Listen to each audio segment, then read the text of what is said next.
President Muhammadu Buhari's recent visit to the United States and the instance of President Donald Trump has received goodwill from all quarters.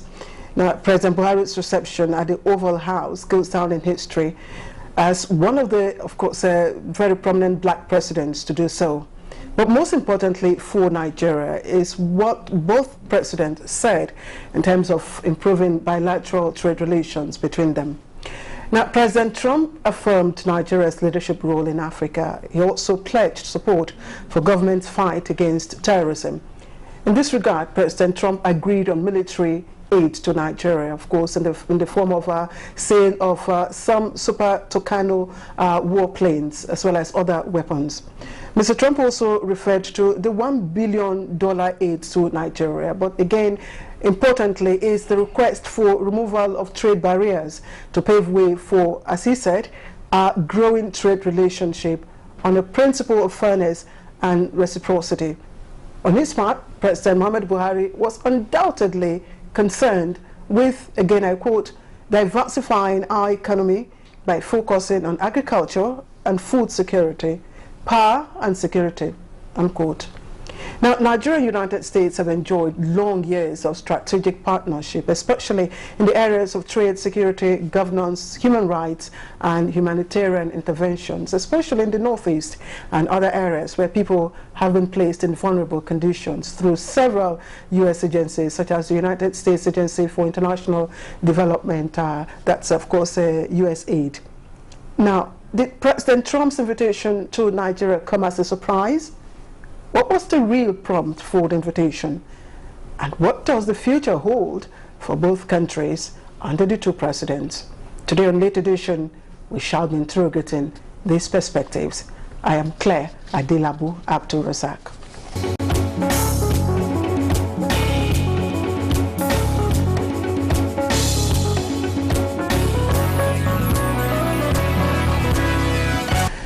Ambassador Usman is a known face. He is Nigeria's former Deputy Permanent Representative to the United Nations. He represented Nigeria in the Security Council and many other UN bodies. He also held various responsibilities in the Ministry of Foreign Affairs, including African Union delegation and the World Intellectual Property Organization in Geneva. He served in New York, United States from 2012 to 2016.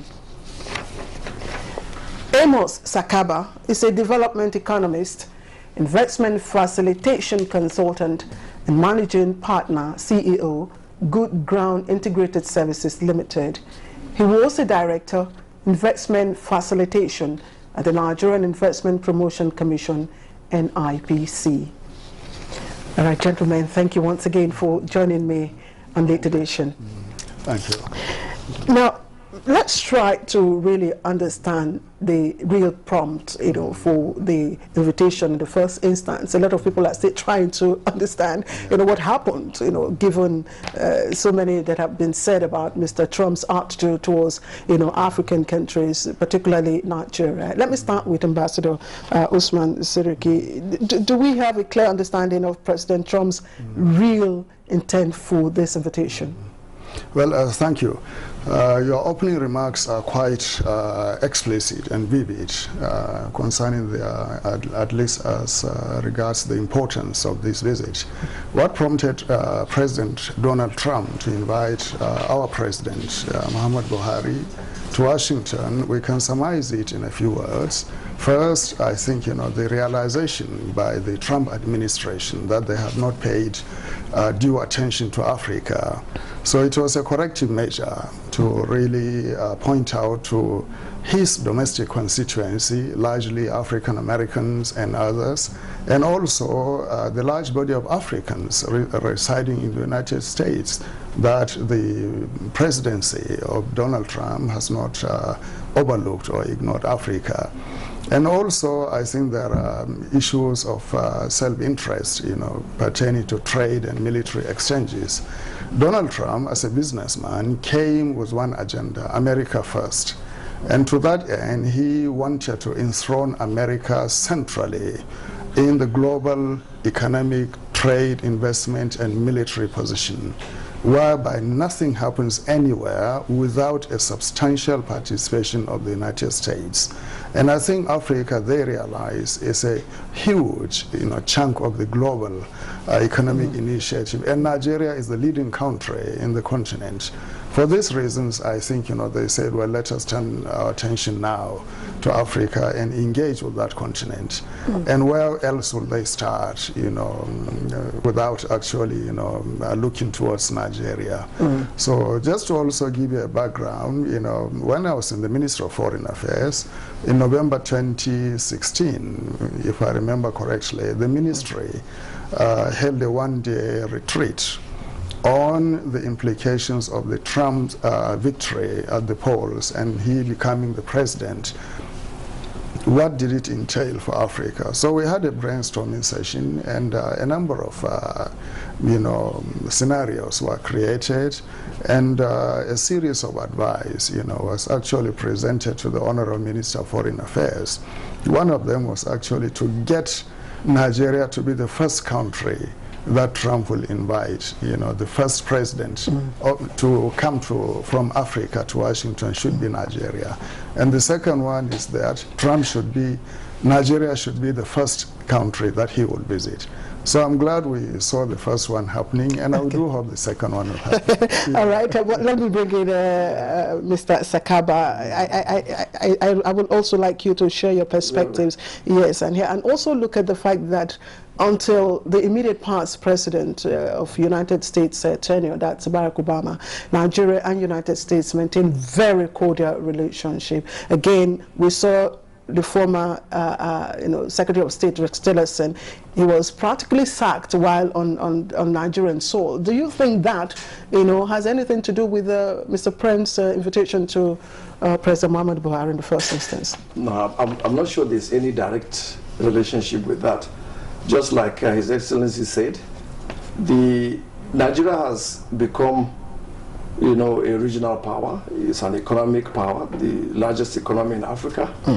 And Nigeria's influence is well known over the years, and it still maintains that position as the spokesperson for Africa, so to speak. And I can tell you that based on some of the concerns raised on the assumption of office of Mr. Trump, people were worried, and some of the pronouncements the racist pronouncement and other things he said brought a lot of worries and concerns across the continent of Africa. And part of it perhaps is to say, okay, let's get Nigeria involved. And they chose Nigeria simply because of our position in Africa, and also because we have an administration that is focused on some of the things that the Americans would like to share with. At least we know they are fighting corruption seriously, and American government is excited about that. My friends were telling me that for America to support an African leader in the manner Trump demonstrated, it means that they would have studied his pedigree, they would have looked around to see if there's any area of concern, and they must have, Mr. President must have come out clean. And that's the reason he was so at home with Mr. President during the visit. He was able to relate as president to president, and he was able to, you could see clearly that there's an anxiety to really develop a further personal relationship between the two of them. And of course, he did, it was reported that President Trump did make some very, pleasant complimentary remarks about the person of Mr. President. He did commend the person of the president in terms of his fight against corruption. And credibility also as well. Credible leadership that he's providing. I think that's an emerging consensus generally on that matter. And it's not surprising that Donald Trump is choosing that visit to say it loud. In spite of his America First policy, I think he also needed to tell the whole world that he's not just, American policy doesn't mean isolating the entire world. And his support for Africa will continue, and choosing Nigeria is the best thing to do, given the type of reforms Nigeria is undertaking in terms of economic relations, in terms of reforms in the business environment, in terms of massive investment in infrastructure. We will come to situate those reforms within the context of what Trump has requested us to do. But again, let us look at Ambassador Seduki. Let us try and see between Trump's administration and Obama. Does Trump's invitation to Mr. President, that's President Muhammadu Buhari, vindicate Nigeria, given the context of the disagreement between Nigeria and the U.S. in 2015? It certainly did.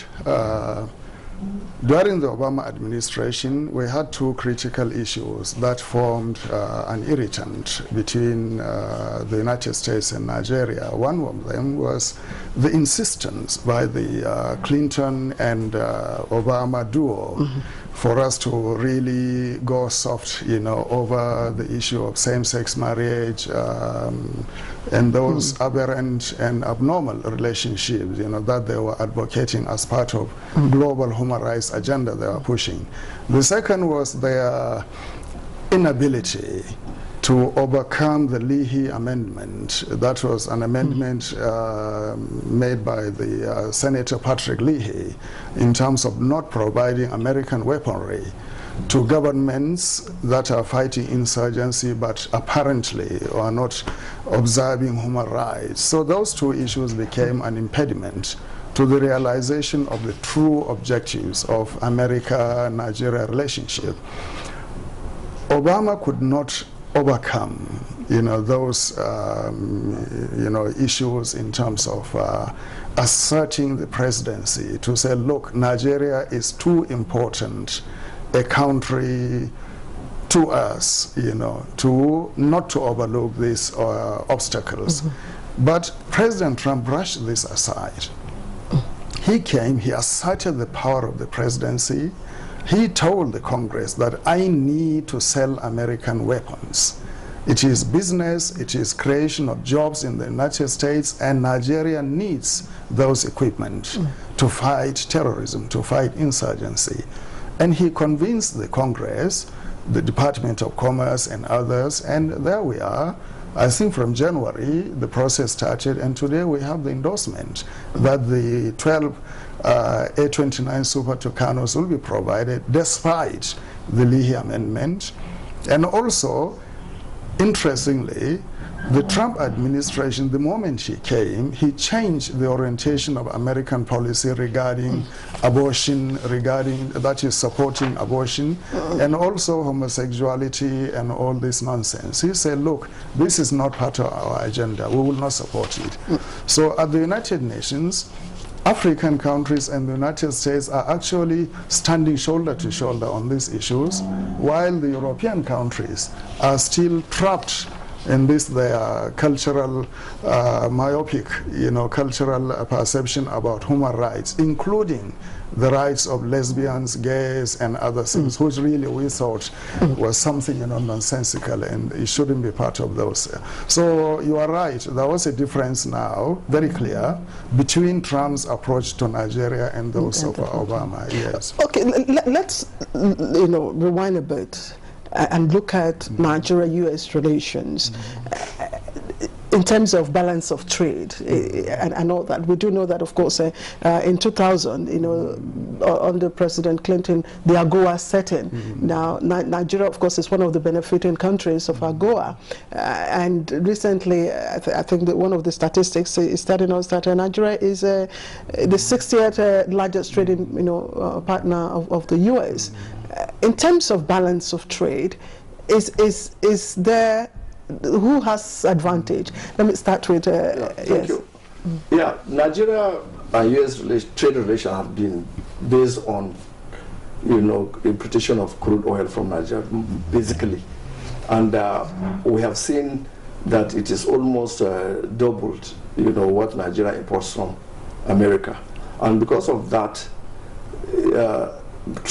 President Trump being a businessman, he knows that he needs to reach out to the rest of the world in order to create jobs for the American people and also grow the economy. And in doing so, he decided also that he would use you know, the opportunity of the president's visit, for example, to drum for a kind of diversification. Locally for Nigeria, we are also diversifying, and we are going into sectors that are very critical, growth sectors that will drive the economy of Nigeria. And because of that, Nigeria went there to say, okay, we are already looking at agriculture, we are already looking at massive infrastructure, we are looking at so many areas that America can come in and work with Nigerians. Over the years, there has been this reluctance by Europe and America to invest in Africa. And this gave room for the Chinese to come in massively. We know the Chinese model of investment is based on actually sourcing raw materials to support and sustain their industrial growth. And this also can come in terms that may not necessarily be very favorable, but they do come and they are available and they've been coming.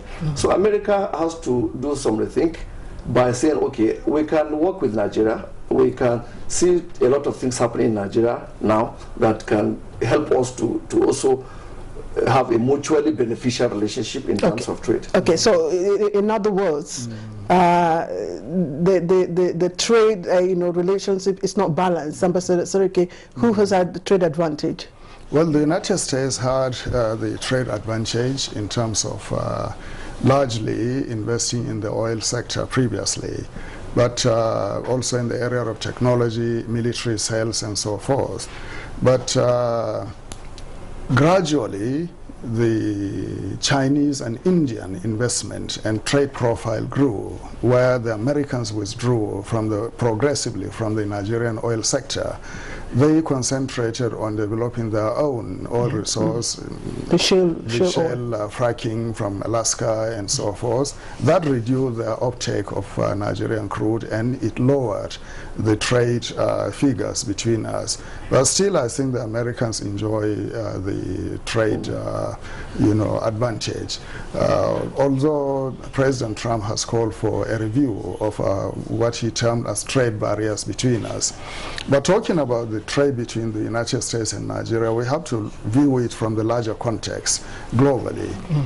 Since the inception of the Trump administration, he had triggered what you might call a trade war with major trading partners, the European Union, Korea, Japan, China, and Canada, Mexico, and so forth. So they are now looking for an alternative source of investment and trade, and Africa forms quite a substantial chunk of global trade, although we may not be as big as the EU.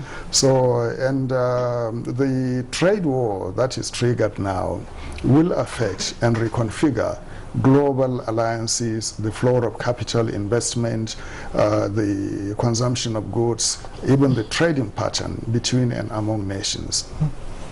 China's inroad, as Tillerson actually clearly spoke about, was a matter of concern for the United States.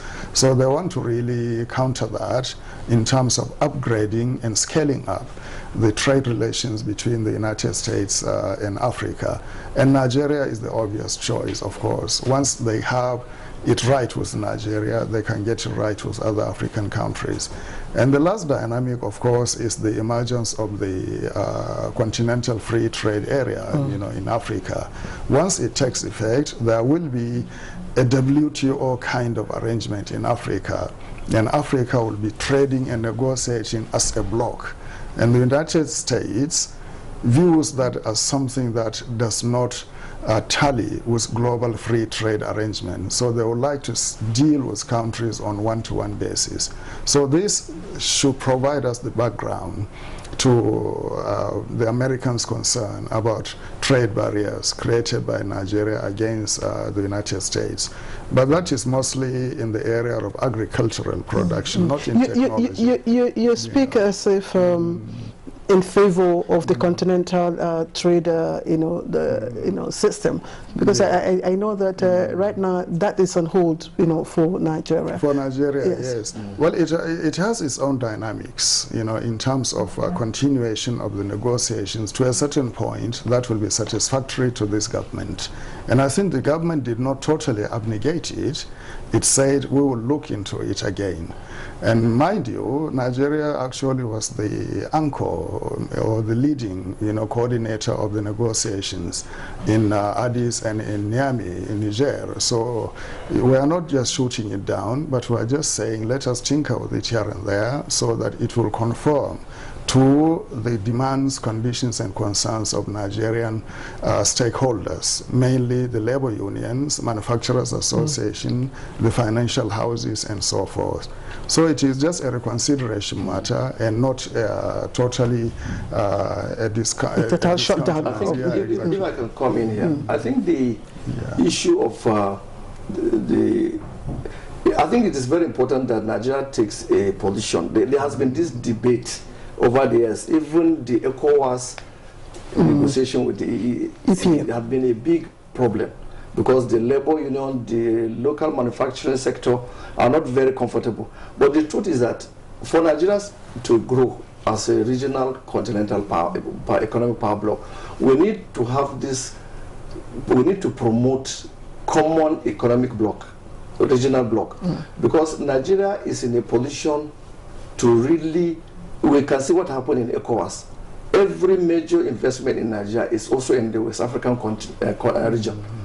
You see Nigerian banks are in every country in West Africa, manufacturing sector, even the gloves, and they are all spreading the whole of West Africa and Central Africa. Where Nigeria probably had some influence. Yeah.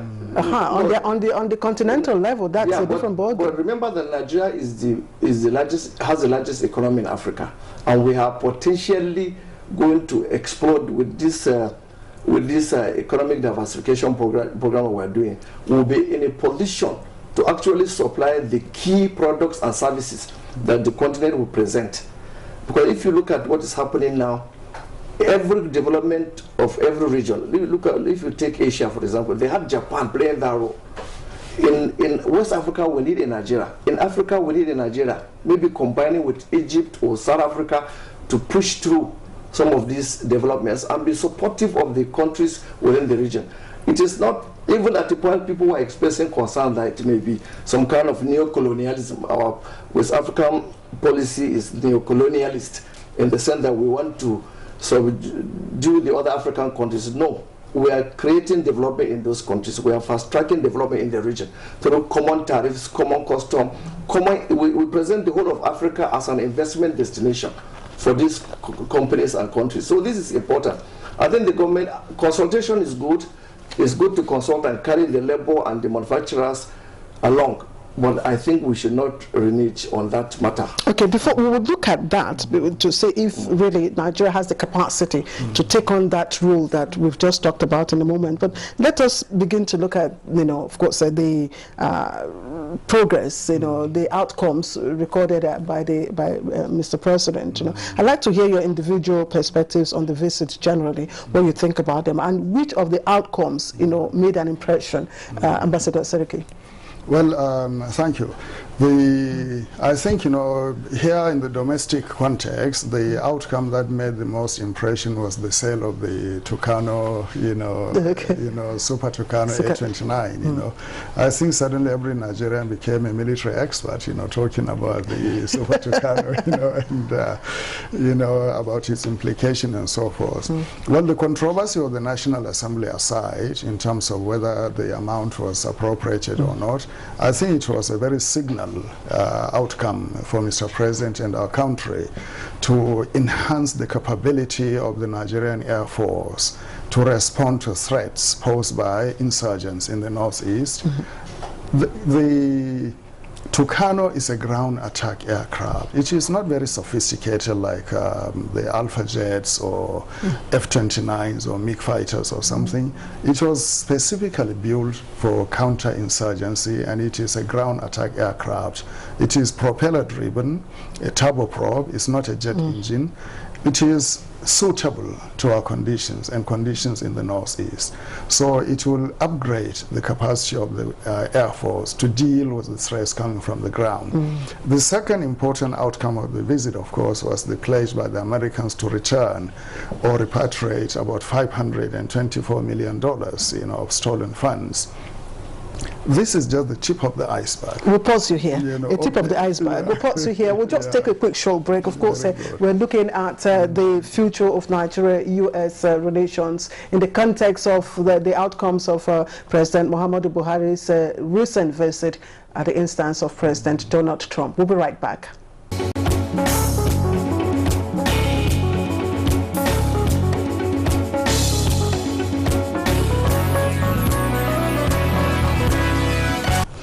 This is Late Edition, and my guests are still here. Ambassador Usman Seriki, Nigeria's former Deputy Permanent Representative to the United Nations, and Amos Sakaba, who is a development economist, investment facilitation consultant, and of course a former Director Investment Facilitation at the Nigerian Investment Promotion Commission. Gentlemen, thank you once again for joining me. I paused Ambassador Seriki where he started talking about the tip of the iceberg. Mr. Sakaba, for you generally, what did the visit, what impression did the visit, have on you, and which of the outcomes particularly, is impressive? Yes, let me look at it in another way. I think the PR aspect of the visit is very important. Because, we imagine from the crisis that Nigeria is engulfed with, and suddenly a world leader is recognizing our president, giving him all the respect of a president. There were other presidents who also visited. Yes, but you see, the visit of President Buhari made a lot of difference. And the president performed very well. He was calm, he spoke very nicely, eloquently, with etiquette and decorum. Straight to the point. Straight to the point, business-like. I think it's something that every Nigerian is very proud of. Is there any one of President Buhari's remarks, that you can capture? Any particular one? No. Well, everything he said was just to capture the essence of being a continental power bloc that Nigeria is. And he carried it with a lot of finesse. You could see that the attention of everybody was focused on him, and he was calm, even in spite of some remarks that were not, normally played out. And it's the expectations, of course, knowing the type of person President Donald Trump is.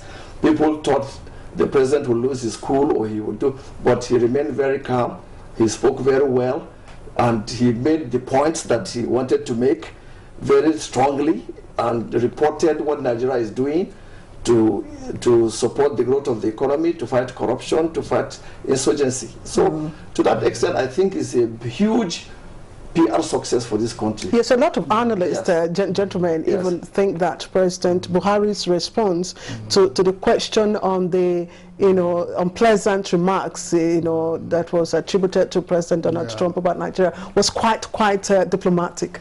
Quite so. It was very diplomatic, very dignified, very statesmanlike. You don't go to a host's, house and then, end up by insinuating remarks or something that is derogatory. So our president was very, very up to the task in terms of responding appropriately. And Donald Trump himself, surprisingly was pleased with that. The Council of Foreign Relations and the publication Foreign Affairs reported that actually the Mr. President's visit was a plus for Donald Trump also, because the president lauded him for his initiative on North Korea, the rapprochement between North and South Korea. He congratulated him on that. Mr. President congratulated Donald Trump on the performance of the U.S. economy and also the defeat of ISIS. So these are things that the domestic constituency in America, hearing it coming from a foreign leader, would be very pleased. And the Trump team actually appreciated that considerably. Let's look at the key issues now. And of course, these are the outcomes that will probably define, Nigeria-U.S. future relationship. First of all, Ambassador Seriki, before we went on break, you talked about the repatriation of the stolen funds worth $500 million. Yes. Now, is this remarkable? Well, no. Those of us who have been involved in it over the years, this has been a consistent flank of our foreign policy to expose, the scale of the flight of capital from Nigeria, the illicit flight, and to engage governments where we know the destination of such funds have been, to actually, uncover them, repatriate them to the owners, that is the Nigerian people and the government. And I think this is a good process that should cascade and have a ripple effect in terms of other countries in Europe, Switzerland, the United Kingdom, and wherever our money is stolen and stashed away, for them to follow the example of the United States and return it to us. In New York, I engaged with my colleagues in the U.S. mission, actually in discussion on these matters in 2015, 2016. And they assured me that the Treasury Department, the Justice Department, the Federal Bureau of Investigation, and what they call the kleptocracy recovery, assets initiative, that they will look into these things and assist us. So we started this thing, 2-3 years ago, and we're happy that it has produced this result. But the important thing here for Nigerians to know is that the unalloyed credibility of the president gives comfort to foreign governments that they can safely return this money to Nigeria and it will not be squandered. That is the most important asset we have. The understanding that we have a president in Nigeria who respects, the rule of law and abhors corruption completely. And when this money comes, it will not be diverted elsewhere. Okay, when this money comes, it will not be diverted. Mr. Sakaba, what do you have to say about that? Well, there has been concerns, in Nigeria, and whether there is basis for it or not is yet to be confirmed. But there has been concerns that recoveries from looted funds should not be relooted. And this has been a major issue. And that explains why, perhaps, if there is credibility in the government of the day, and there is this firm belief that the money will not be diverted or relooted, then it will give them comfort to really support the repatriation of the funds. Some people are saying, look, President Trump only did the needful. Well, they are not under compulsion to do it. As a state, you cannot go and hold America responsible, because it was not Americans who stole the money and took it out. So you have to take the person of Mr. President to get a Trump. Exactly, to do it. You see, I was in Switzerland 2005, 2006, when they started repatriating about 300 million that they said was taken out by a former head of state. Now, to return that 300 million, the Swiss government set up an elaborate set of conditions for Nigeria, and that they will be involved actually in even dispensing of the money, to go to social services, health, and things like that. But at this time, we haven't seen any of this. Implicitly, they had confidence in President Muhammadu Buhari that he will not allow, as Amos said, relooting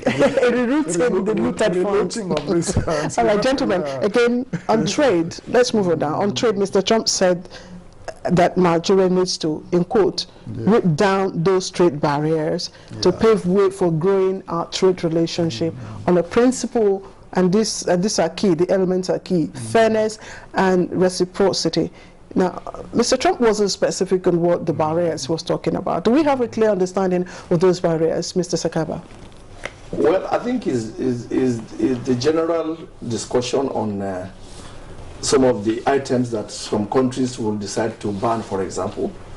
Based on WTO principles and agreements, they like you to open your economy for every manner of goods and services to come in. And for an economy that is coming out of recession and wants to grow rapidly, you have to protect local production. America is doing the same. America introduced heavy subsidy for agriculture to support the growth of agriculture in America. So there's nothing wrong in countries taking measures, but you can even maneuver your way within the framework of the WTO.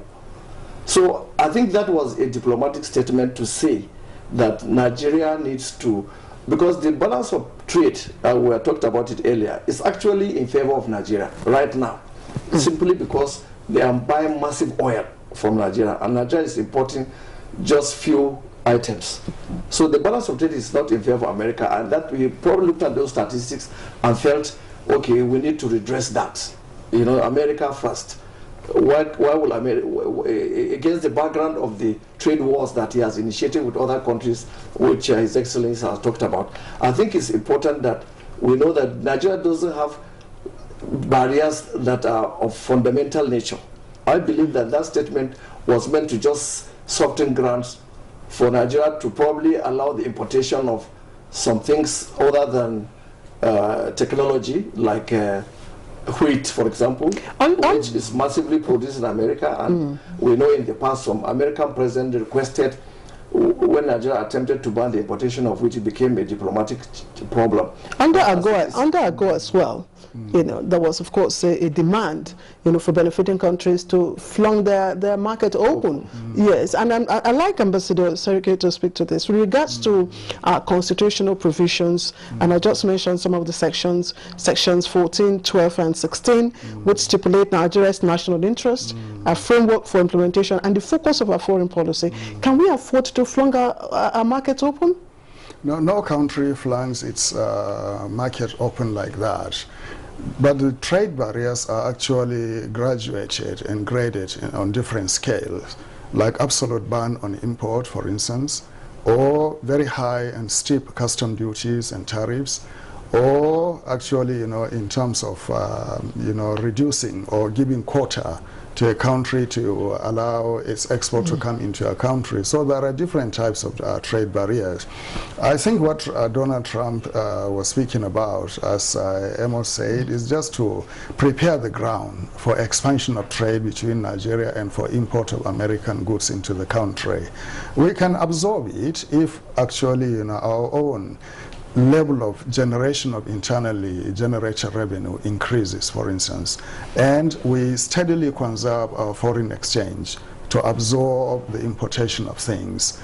But the Americans should realize that Nigeria itself is trying to diversify its economy and to increase internal production of much needed commodities. So agriculture is the first priority of this government. Secondly, to actually see that we create an economic framework that employs as many people as possible in the country.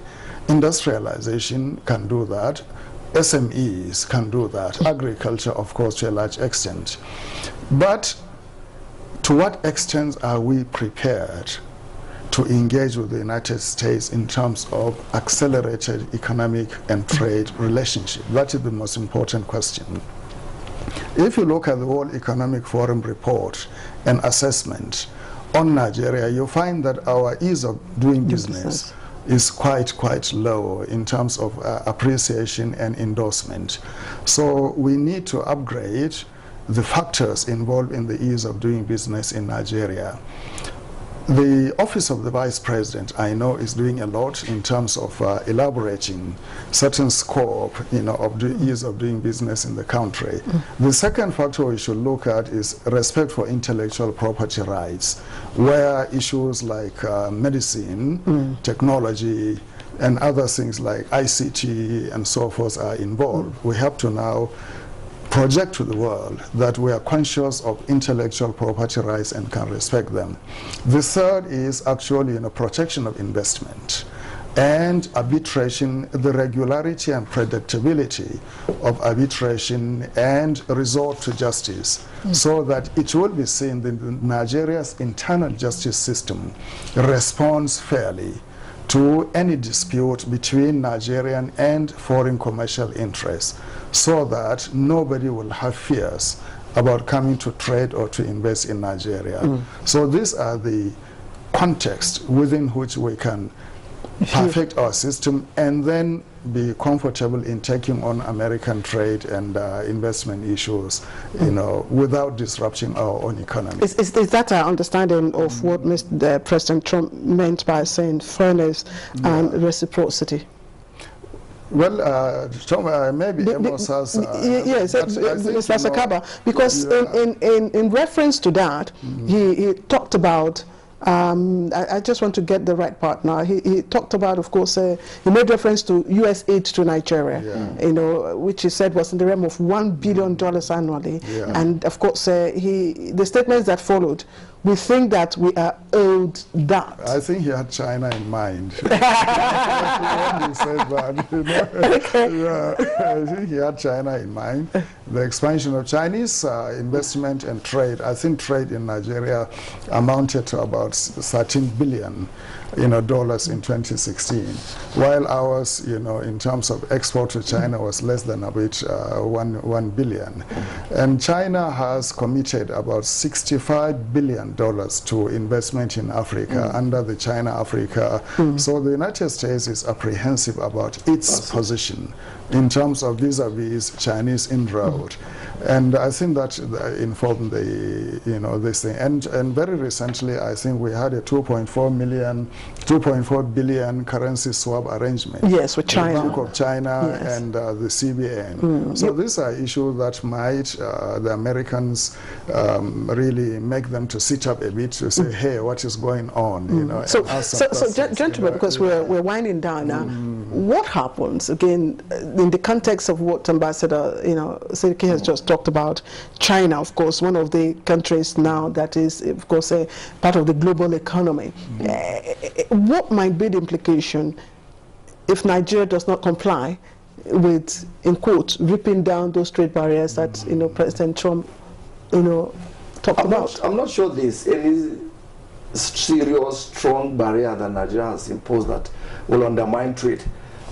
I think it's more to do with, you know, preparing the anticipated upsurge of interest of American companies. We have seen a lot of investment pronouncemements or intentions from American companies. There are American companies that are already doing well, the Procter & Gamble, the GE, they are already coming into Nigeria to do a number of things.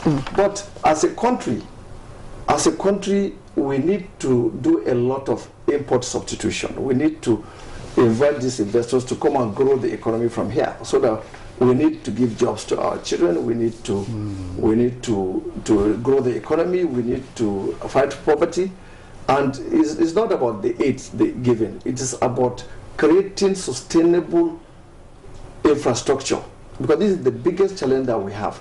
Thank God we have the Sukuk. We have a lot of massive deployment of resources into infrastructure, because I can tell you, ease of doing business, Nigeria is doing very well, because we've moved 24 places by recent World Bank doing business ranking. But the infrastructure challenge will overwhelm whatever advantages that will accrue to us as a country reforming. We need to put massive infrastructure that will support sustainability. And more importantly, and I think this is one area that government needs to really look into, we need to pay attention to human capital development. We've been talking too much about hard infrastructure, but what about the soft infrastructure? What about the human capital? What happens to our educational system? What happened to our health sector? I think there are big issues there, and we need to carry them along. Let's not get obsessed with infrastructure in terms of roads and rails and what have you, and ignoring the people that will make it happen. And I think it's very important that we focus and refocus on human capital development. Okay, human capital development. Now, Ambassador Sedike, one of the reasons or one of the concerns by the investing community in Nigeria, you know, members of the Chamber of Commerce and Industry, Manufacturers Association of Nigeria, and other, you know, business society. One of the concerns why we haven't been able to leverage on AGOA is because of our weak infrastructure. Exactly. Nigeria has, you know, of course, it's one of those countries that have not really tapped. You know, Ghana is doing well with regards to AGOA, and of course, South Africa is also doing well. Now, what must we do if we are to again leverage on AGOA, as well as this new enhanced, you know, trade relations between Mr. President Buhari and President Donald Trump? What must we do in the immediate? Well, AGOA essentially is about exporting manufactured goods to the United States. Mauritius, Seychelles, Botswana, South Africa, Ghana, and some countries are doing quite well. But comparatively, Nigeria's performance is dismal, simply because what we produce in the country is not competitive on the global market. And that is because of the overhead cost or charges of energy, of power. Manufacturers produce their own power, generate their own power in most cases, spending billions of naira on diesel. What we forgot is that we did not tap into Obama's Power Africa initiative. We did not structure our responses and demands in order to get to about $13 billion or so that Obama was prepared to spend in Africa to enhance renewable energy production. If we want to really participate meaningfully in AGOA, we should start with West Africa. We should start with ECOWAS. Let us test the capacity of Nigeria's manufacturers and exporters to export to ECOWAS and other African countries. If we succeed and we prove that our products are competitive, then we can target AGOA. But I'm afraid if we don't solve the power issue... What does that translate? You know, quit AGOA? Not quit AGOA, but you know, we can still be there. There are other areas where we can, SMEs, like women who produce shea butter, things like that, you know, textiles, and so you can do that. But in a substantial way, we have to upgrade our power production to produce cheaply, competitively, and export at a reasonably priced level. That is the only way I think we can do. So we cannot rush this thing because our own arrangements internally do not conduce towards facilitated export, unfortunately. But the reorganization of the economy, the regeneration and diversification that Amos referred to earlier under this administration may lead us to that outcome. Mr. Sakaba, you are an investment facilitation consultant. How do we go if we must leverage on, you know, this hand of friendship that has been extended to us by the U.S.? Simple. We come back to the drawing board and look at the structures, the systems that we have in place. His Excellency spoke on competitiveness of Nigeria. It's a big issue, you know, and it will continue to be an issue until we address the infrastructure issue and the human capital issue at the same time. But we can also devise strategies like we have seen China did over the years. We can have special economic zones where we can provide all those common services that investors can come into that zone and have 24/7 light, have water flowing, have security guaranteed in the environment, and all that. And then you will be able to be more competitive. Look at the garment industry. That we have very high competitive advantage. You know, the Nollywood films that people watch all over the world has made Nigerian garments very popular. Everybody is asking for them in US and elsewhere. But do we have a robust garment industry in Nigeria? We know what happened to the textile industry, but even if we have the fabrics, do we have an organized system of packaging and exporting garments? Like Bangladesh. Yes, like Bangladesh and even Ghana is doing well. So we need to identify whether it's the Aba-made tailors, bring them together, form a cluster, give them the support they need in form of industrial zone or economic zone, special economic zones, to be able to empower them and benefit from economics of scale in terms of sharing of resources, sharing of common services that they require to make them competitive. And I think this is the missing link that we have, and I think we can address that frontally. Well, let's look at both US. Just to chip in, if you don't mind, I think we have a framework, like you said, what framework can be used. We have the Binational Commission, the Nigeria-US Binational Commission, which is actually, you know, which can meet even at the level of the Vice President. You know, so we need to activate it very quickly. let the Binational Commission, the Nigerian stakeholders meet, Minister of Commerce, Minister of Foreign Affairs, Trade and Industry, National Planning and all others, to meet with the private sector to address the specific issues related to trade with the United States. I think we can get a mileage when we do that. Fine. My last question, both U.S. and Nigeria are world powers, of course, the various continents. U.S. is the biggest economy in the world. Nigeria is the single largest resource country, and of course economy on the African continent and all that. So what do both countries stand to benefit in all of these? Let me start with Mr. Sakaba. Yes, the last question for you. It's very important that Nigeria remains, within that framework of building a strong Africa and supporting other African countries and giving Africa a voice. And it's good that we are the first country to be hosted by Donald Trump, and we took advantage of it to speak for Nigeria very well and to speak for Africa. And I think it's also important that we begin to see, based on the existing regional blocks that we have, and the need to, not to say Nigeria first. Nigeria should always be first. Every country has my country's first policy. Every country should have that, But the important thing for Nigeria now is to take advantage of this visit and the success of this visit to build sustainable structure. The framework he just mentioned, the biannual commission, which is important, and that will reach out to all the stakeholders that will make it happen. But I think government will continue to play the enabling role in these processes. Okay, Ambassador Seriki, last word from you. Well, I think, on more tangible and practical basis, Nigeria should cooperate with the United States in terms of achieving Mr. President's objectives. 3 cardinal ones. First, internal security, defeating Boko Haram, and the sporadic, incidents of violence here and there. Secondly, addressing the situation in the Northeast, internally displaced persons, rehabilitation, resettlement, and also attending to their food security immediately. The third and critical one, which Nigeria cannot do it alone, that is recharging of Lake Chad. The Americans have shown inclination towards actually supporting that, but they have not been committed fully.